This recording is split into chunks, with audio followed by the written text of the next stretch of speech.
Have you ever wanted to be a duck? Just be a duck, maybe with uncanny stealth capabilities and crossbow? Well, I finally found a game that allows these very specific wishes to come true. And this is Mutant Year Zero, Road to Eden, which is kind of a long name, and I probably won't be able to fit the entire thing in the thumbnail. Mutant Year Zero is a tactics sort of strategy game. Tactical strategy game? Tactical? Yeah. Basically, it's XCOM. It is a game that takes a lot of mechanics from XCOM, and the game even admits as such in its store page that it is heavily inspired by the newer XCOM games, and it feels very similar to them, although with a bit of a different layer, as you can see here, where you have also a lot of real-time movement and exploration in the levels, which I guess you could say also puts it in a very slightly similar basket to things like Divinity Original Sin, and where part of the difficulty and interesting parts of the combat is to move around in a free-roaming capacity until you can place your characters at points where they are specifically better used, maybe high ground or low ground or hidden, things like that, and then initiate the battle from there where you get the first turn and you have the advantage as such. And that is an extremely important part of this game. Stealth is actually a huge deal in this game because you are going to be outnumbered and outgunned pretty much the entire time. The entirety of the game you'll be coming across enemies with more health than you, with better numbers than you, and probably with better guns than you. They'll also be a higher level than you most of the time, although in the side areas it's possible to catch up a little bit. Not that the level is a huge impact on power in this game. You can easily take on, level 55s at level 20, as long as you do it right and there's only a few of them, which in fact you can do in the beginning of the game. So, Mutant Year Zero is all about stealth and manipulating the combat situation to be advantageous to you in a way that basically makes you guerrilla fighters. And yes, you can in fact be a duck. There's a duck and a boar as your two starting characters, and you can recruit other characters later on, including a fox.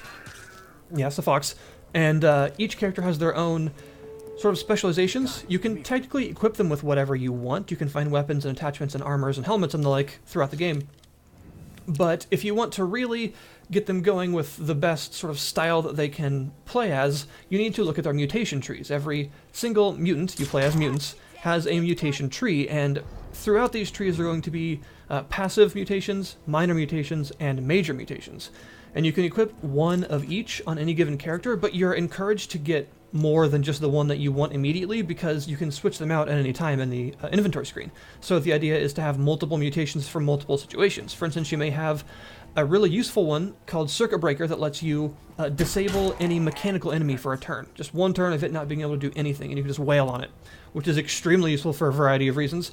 But of course, if you're about to fight in a battle that has no mechanical enemies, it's suddenly not that useful. So you'd be encouraged to also learn that character's knee shot ability, which allows them to make sure an organic enemy can't move for a couple of turns, which is also very handy. And then switch it out for that one. So yeah, there are basically specialized kits for every character, and you're encouraged to make the most of what they can do to make a totally overpowered seeming team, because otherwise you won't be able to stand up to what's actually coming at you.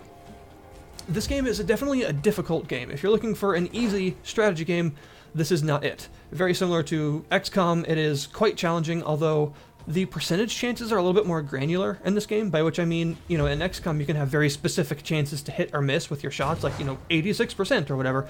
This game, they're limited to 100%, 75%, 50%, 20%, or 25%, sorry, and you can't hit them, basically. So there are essentially 5 levels of exposure to enemies. And it seems to be pretty fair as far as how the difficulty goes, but it is definitely hard. In fact, I would say one of the overarching themes of this game is limited resources. Everything you use is very limited, and you have to base your successes in battle around basically how many of your resources you had to consume to get through it, if you can get through it at all. And this becomes even more prevalent on the harder difficulties. In fact, this game doesn't even have an easy mode. There is no easy difficulty. It's normal, hard, and very hard. And I was on hard for a while, but I found that it turns a lot of the encounters into more of a puzzle situation, where effectively there is one or two extremely efficient, like min-maxed ways to get through the encounter, and if you don't use one of those, you have a very low chance of actually succeeding in most of the larger ones. And eventually I just wasn't, I don't get on with that kind of gameplay very much, so I actually switched it to normal. And I found that a little bit more forgiving to screwing around and just trying new builds and new weapons and seeing what happens.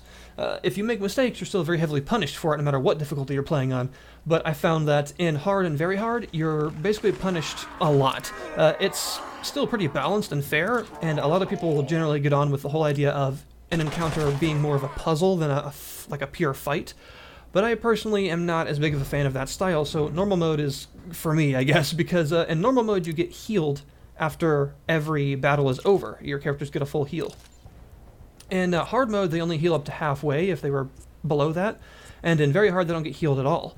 And the reason this is important is because there's only one method of healing in this game, which is a bit strange, and that is medkits. You have to find medkits. You'll be scrounging around the place for these things, and they're also quite expensive at the shop, about 44 scrap, which is the same price as most very useful grenades and things like that.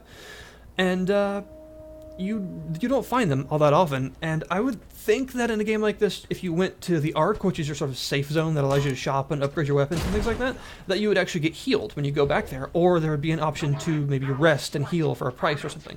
But no, there is actually nothing. The only way to heal yourself is to either finish a battle or use a medkit. So healing is extremely limited in this game, and every other resource is as well. As I mentioned, you have scrap, which you can find from just various things around the level or from enemy corpses. And scrap is spent in the shop to buy supplies like grenades, medkits, new guns as they become available, but everything in the shop has a limited supply, so they only have a certain number of them to sell you until you get farther into the game, and then the supply refreshes and gets more. So you can't just buy as many of anything as you want. You've also got weapon parts, which you can use to upgrade your weapons. Every weapon has a 1, 2, and 3 sort of tier upgrade that improves the standard damage and the critical damage as you upgrade them, and it also improves their physical appearance, which is kind of a neat little touch. Generally, weapons you get at first are going to be all chipped and rusted and broken apart, and then as you upgrade them, they get more and more towards their sort of original appearance, more polished look, until you get to the level 3 upgrade, which is the strongest one, and generally makes them look pretty sweet.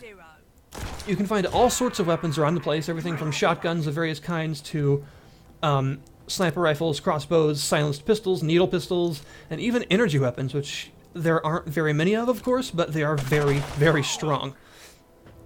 And the combat itself is a really, really enjoyable turn-based affair that is very similar to you, very familiar to you if you've ever played the newer XCOM games. It works almost exactly like that, with a 2 action point system based on movement and firing and reloading and sprinting, and every character having their mutation abilities to use, etc., etc. And even some of the mutation abilities are very similar to XCOM skills, like, say, the run-and-gun mutation, which lets you sprint and still fire your weapon afterwards, instead of only being able to sprint and end your turn, because it uses both of the action points. Very good on people that have shotguns, for instance. And the other really, really interesting thing about the encounters themselves is the world that you're in. The world that you're in is just interesting anyway. It's the sort of several centuries after humanity's downfall kind of world, post-apocalyptic, with a lot of funny mentions from the characters that get new artifacts and see sort of modern places decaying, and they don't know what they are, so they have to make up kind of an explanation as to what they're looking at actually is. For instance, you find an iPod laying on the ground at one point, and it's actually, they think it's a fruit analyzer because there's a picture of a fruit on it, so they call it a fruit analyzer. That's what it is. And there are lots of other mentions of that, like they call a tap, you know, like a bar tap with the levers that you pull down to get some beer or whatever out of, they call that a grog milking machine. It's a milking machine, that's what it is. It milks the grog. And there's just a lot of little bits like that in the game that are pretty funny, because they've clearly tried to create a sort of a world where no one really remembers what most of this stuff is. And there's lots of strange mutants and all kinds of stuff around, and you're just trying to figure out your way through it. But the world itself is very interesting to explore. You definitely need to explore a lot, because there's a ton of things to get, and like I said, with all the limited resources you have, you need to find everything you can, so exploring around is a very important part. And in battle, the areas that you see, depending on where you actually start the battle, are actually destructible. So buildings, cover, trees, vehicles, stuff like that, they can be destroyed and moved around, which is really cool. So you can have grenades take out an entire roof And that's actually a really legitimate strategy. You can be below the roof, for instance, and toss a grenade underneath at the supports and blow it up. And even though the grenade will be too far away from the enemies to do direct damage to them, the roof will collapse and they'll all fall down, and it does damage based on how far they fall. You can even use things that push enemies back to push them off of ledges or other rooftops, and they will take damage as well. You can get abilities like the bore charge or some of the energy weapons that knock through things in order to actually say, there's an enemy hiding behind a wall that technically gives them really good cover. But if you have something that breaks the cover, you can just destroy it and straight up get to them anyway, and like bash through a barn door or something like that in order to get through to them, which is a really cool little system. And of course you can also fight large mechs and things that can just destroy things simply by walking. And they can just walk straight through your cover, through an entire like brick house if they want to, because they're a giant mech, so they can do that. And that makes the battles pretty dynamic and very interesting in trying to find your way through. Because one of the biggest parts of the game, since you're so outnumbered most of the time, is you need to use stealth in order to find stragglers, people that are farther away from the group, and use silent weapons to kill them stealthily so that no one else notices, and thus you decrease the total number of enemies that could come at you in the battle at one time. Which is really neat, and like I said, very important, because if you don't do that, you're going to be facing a lot of enemies at once, and it's going to be very hard to manage because your maximum party size is 3.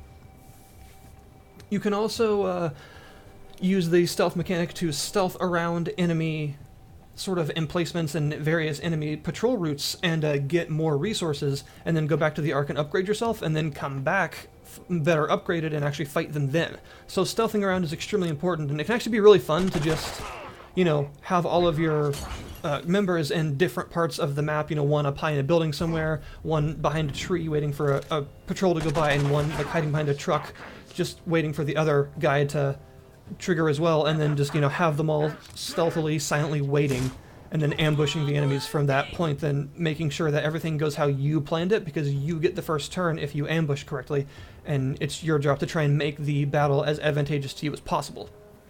So this is a game that is very much about tactics, very much about pre-planning, and if you're into that sort of thing like I am, then it's really, very enjoyable to actually go through. The interesting world helps, and the fun weapons help, but overall just the solid nature mechanically of the combat and how the stealth works and how the world is destructible combines to make a really cool twist on the traditional tactical combat system that we've seen in games like XCOM before. Give up now and I'll go This is available right now, if you want to try it out, on Steam for $35, which is a pretty fair price, in my opinion. It's not an extremely long game, but there are lots of side areas, and of course some replayability because of the different characters to use. There are, double the amount that you can actually have in your party at one time, so figuring out different strategies with different characters is definitely part of the fun. There are, like I said, weapon upgrade systems. You can get attachments for weapons to specialize them. There are optic and damage attachment slots that change how the weapons operate a bit. And there's also an artifact system where you can find old artifacts that your characters won't know what the hell they are, and use points based on the artifacts that you find to actually upgrade a sort of passive tree that affects everyone, with things like extra crit chance, extra weapon damage, the ability to make your medkits heal for more, stuff like that. Overall, it's a pretty good experience in a very interesting world, and I plan to play more of it because it gets really interesting the farther you go, because you fight some more and more difficult enemies with various powers and things, very much like how XCOM gets more and more interesting because of the sort of myriad crazy enemies introduced. This game does the same thing, and it does it pretty well. You even fight enemies with like telekinetic powers and things like that, enemies that can shoot chain lightning at you and take mind control of your units, and you can do the same thing as well with a certain combination of characters. So it's a lot of fun, and I think it's a pretty cool addition to the sort of XCOM-like tactical combat genre. I don't really know what to call that exactly, because tactical RPG refers to something different. But whatever, it's that kind of thing, and it does it really, really well. Like I said, if the only main drawback for people is probably that it's not extremely long, but it does provide probably at least a good 15 hours of gameplay, maybe a little bit more on one playthrough if you want to visit every single thing and do everything. And there are some really fun encounters later on, lots of variety in the maps, things like anything from a sort of cramped city to a really claustrophobic bunker to large wide open fields and things like that. There's a lot to do, I suppose, and it's fun to do it. So there you go, that is Mutant Year Zero Road to Eden, available right now on Steam for $35. Link will be below in the description, and thank you guys very much for watching. And for anyone out there that's celebrating, have a Merry Christmas and a Happy Holidays to anyone, and also a Happy New Year, hopefully. I hope you get whatever it is that you desire, whether it be a physical thing or something far less tangible. Have a really good time and be safe out there. I guess I'll see you guys next year. Thank you very much for making this year a year of growth for me, and I'll see you guys next time.